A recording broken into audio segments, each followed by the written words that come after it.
พบกันใหม่เนาะกับเบาแดนบ้านนาเนาะมื้อนี้ตอนเช้าเนาะเวลา7 โมงฝนตกแฮงมือกับเปื้อนขี้ดินหมดเนาะมาลกกามื้อนี้สิมาดำนาก็มาก่อน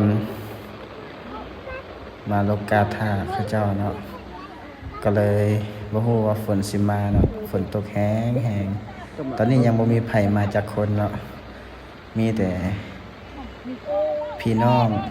มีแม่แล้วก็มีน้อง2-3 คนอากาศก็ว่าเป็นใจเนาะโลกาอยู่ดีๆฝนก็ตกใส่เลยเย็นสบายเลยเนาะก็ว่าเป็นอย่างเนาะน้องสาวลาก็ลบคนเดียวไปตอนนี้ก็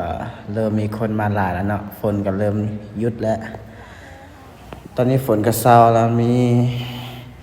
ทางคนเอาแฮงแล้วก็มาตอบแฮงเนาะมื้อนี้ก็มาหลายคนเนาะบรรยากาศทุ่งนาก็ประมาณนี้เนาะเย็นสบายสุขอยู่ใส่ก็บ่เท่าสุขอยู่บ้านเฮาเนาะความสุขอยู่แล้วมีเขาสุขเนาะคือเขาเจ้าว่าไปเฮ็ดเวียกอยู่ในตัวเมืองไปอยู่ต่างแขวงต่างประเทศเนาะเฮ็ดเวียกก็สู้งานก็เพื่อเก็บเงินมาสร้างมาสาอยู่บ้านเกิดเนาะก็ขอบใจทุกคนหลายเนาะที่มาช่วยในมื้อนี้เนาะก็ดีใจเนาะที่หลักคนมาช่วยกันแล้วก็ลกกาดำนามื้อนี้บ่แล้วก็ครึ่งนึงแล้วเนาะก็บ่ฮู้ว่ามาจากคนเนาะก็ให้เบิ่งตามประมาณที่ได้ลงคลิปไปนี่ก็หลายเติบเนาะอยู่รุมก็กำลังลกอยู่ 3-4 คนอยู่รุมก็ประมาณกะเข้าก็ประมาณ2 ล็อกเนาะ2 ล็อกใหญ่อันนี้ก็เป็นบ้านห้วยทองเนาะเป็นนาติดบ้านเลยเนาะนาตัวนี้ก็อยู่ใกล้ๆบ้านเลยเนาะเวลาที่เฮาดำนาหรือว่า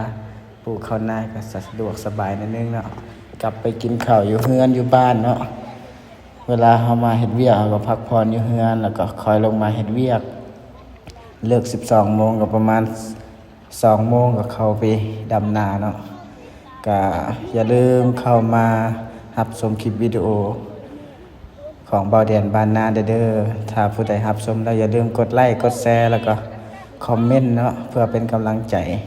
ก็ขอบใจทุกคนเนาะที่มาช่วยในมื้อนี้บรรยากาศก็อบอุ่นเนาะแต่ละคนก็ช่วยกันลุกแล้วก็